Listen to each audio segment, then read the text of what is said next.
right, we got a lot to talk about. I want some rest. Are we having fun yet?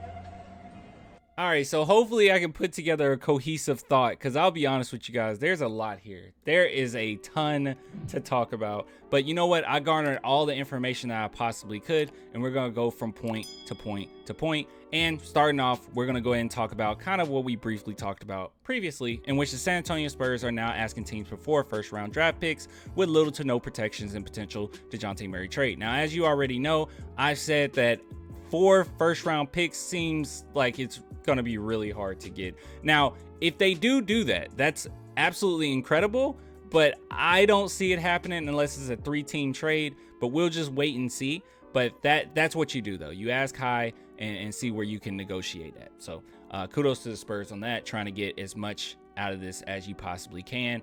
And if you can't reach that, or if someone tries to really lowball you, then obviously you just keep DJ. You don't like, yeah, just wait. But anyways, let's go ahead and move on. So this is what you probably came for. The New York Knicks. Are the New York Knicks interested in Dejounte Murray? So this is from Ian Begley. Hopefully I said that right.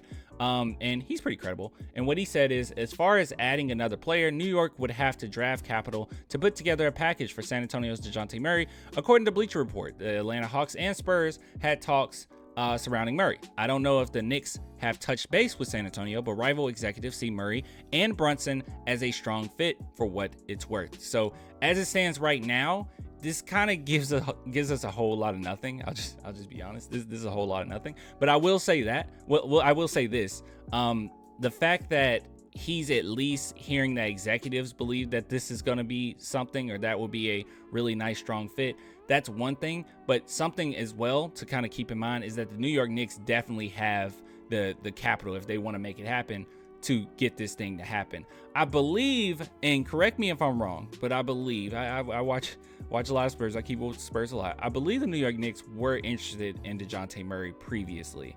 I tried to find some things on it, but maybe the talks were so minuscule that it was just like some post here or there, and people kind of moved on from it. But I do believe that the Knicks were interested in Dejounte Murray at some point in time.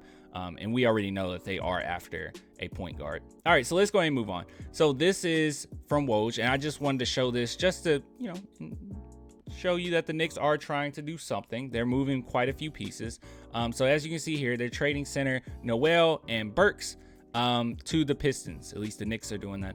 Now, I find this so interesting. I'll be honest with you guys. I find this so stupid interesting, because the Knicks are just like helping the Pistons. It's kind of wild. I wish we got that kind of treatment. But moving on, the Knicks will unload $19 million more in salary, clearing the way for space to try and sign free agent guard Jalen Brunson. And, as this article here insinuated, they would also have enough for DJ if they wanted to try to make something happen there. And then let's go ahead and go here. Now, this was deleted by Mark Stein. I don't think that this means anything that he deleted it. It just seems like it was a little confrontational, and maybe he wanted to take it off.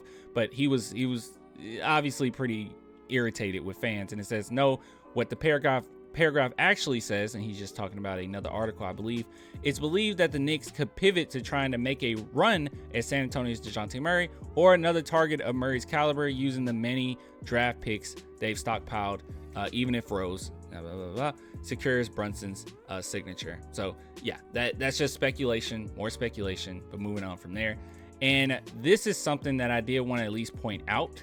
In this last part, we'll probably talk about this in another video. I'm not sure if it's even worth talking about, but we'll see.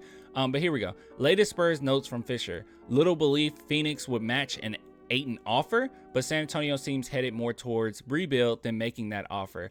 I don't know how I feel about this. As you guys know, I'm kind of on the fence with the whole Ayton situation. Like, I'm for getting them, but at the same time, I don't necessarily think that he make us that much better now, or even for the future. I'm not sure. We'll just wait and see, especially if the Spurs are thinking to wait and try to get Victor Wembanyama, or another good big in the next draft. I have no idea, but as it stands right now, it seems as if the Spurs may not try to match that offer, but we'll see. And Fisher, one thing about Fisher as well is, even though overall he's usually pretty good, like with basic information, when it comes to like really complexities or like really small things, small details, he oftentimes get those wrong. But we'll just wait and see, because this right here, Collins back on the table in Dejounte talks, I have no idea.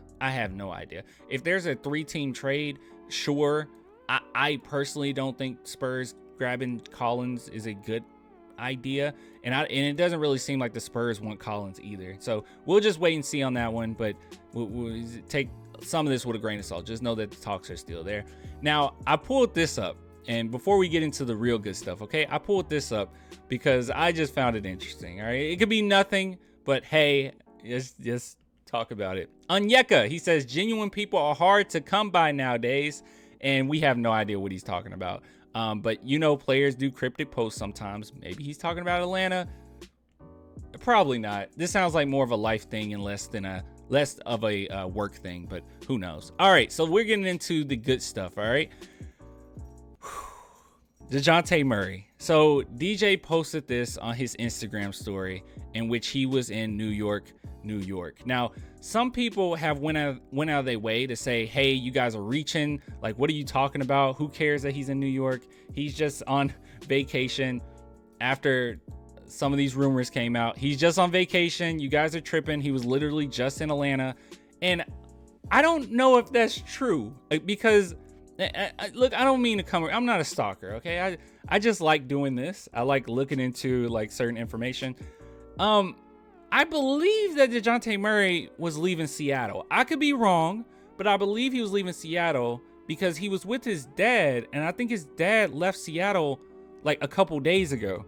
So I don't know. I don't think Dejounte Murray was in Atlanta unless he told his dad, like visited him in Seattle, went to Atlanta and like said, yeah, dad, you just chill in Seattle while I'm in Atlanta. I don't know. I don't think that's the case. I could be wrong, but I'm pretty sure DJ was in Seattle. So I don't know. Let's just move on. All right. Now, this is something else that he posted. I don't know why he plays with people like this. Like, this isn't like fun. This I don't know. Some people find this enduring. It's just, to me, it's just like, oh my God, bro. But yeah, he said all these trade rumors, and you can see he is in New York. Now, he posted this, and this is what a lot of people are talking about, in which he went live for a very short period of time, and he does things like this here and again. But yeah, as you can see, he is in New York. You in my city, that's what we gonna say. Where Gene at when we need him, man. We in this city. Good old New York. He was on a very short period of time, by the way. New York is pretty. This is like a lot of stupid advertising. Where Gene at? Gene, I'm in your city. Where you at? So we have no idea. Where Gene at? Yeah, we have no idea. We have no idea. All we know is that he is in New York, okay? We can confirm that. As far as has he heard anything, I have no idea, guys. I don't know. He could very well just be visiting. He could. I don't know if Dejounte Murray is often in New York. Who knows? But what we do know is that he has been stupid cryptic, and this is what he's been posted continuously. Now, one thing I do want to bring up, and I'm bringing this up last because I think that it holds like the smallest amount of merit, is this. So this was a while ago, and people started speculating even then. They were like, wow, look at his shoes and look at what he's wearing. These are definitely New York Knicks colors. And guys, I took this one with a massive grain of salt, because at this point, like, you can't have shoes created, and like, I don't know. He would have to be a psychic to know that there were going to be Knicks rumors, or maybe the Spurs have already talked to him a long time ago, and then he said, hey, let's make some colorways for, I don't know. I don't know. I mean, it's just shoes. I don't know. I don't know what to make of this. Also, I don't even know if these are his personal shoes, but I know that he signed with New Balance. Who knows? Maybe they talked to him about the Knicks. Maybe he said, you know, yeah, Knicks would be cool. I have no idea. But I just wanted to show this. But this is from a while ago, at least the 23rd of June. And people started speculating around here. But overall, no one knows. No one has any idea. But yeah, just throwing that out there so you guys know the information. So thus far, like I said, a lot of Knicks stuff. A few details as far as Collins potentially still being in the talks. Onyeka is disgruntled. I'm just kidding. I have no idea what this is about. And DJ keeps giving hints and irritating fans. So I'll give it to you guys later. Let me know what you think. Do you think that there's some merit to him being in New York, or you think it's just like whatever. But anyways, thanks so much for all the support. Like really, I really do appreciate it. The channel is continually, I think that's continuously growing. Yeah. And you know, I really do appreciate it. I'm humbled by it, and I hope that I hope we get to 10K soon, man. I would lose my stuff. I would lose it. Follow me on Twitter, by the way. But anyways, if you want to support the channel, only $2 a month. Patreon, YouTube links below. Until next time, deuces.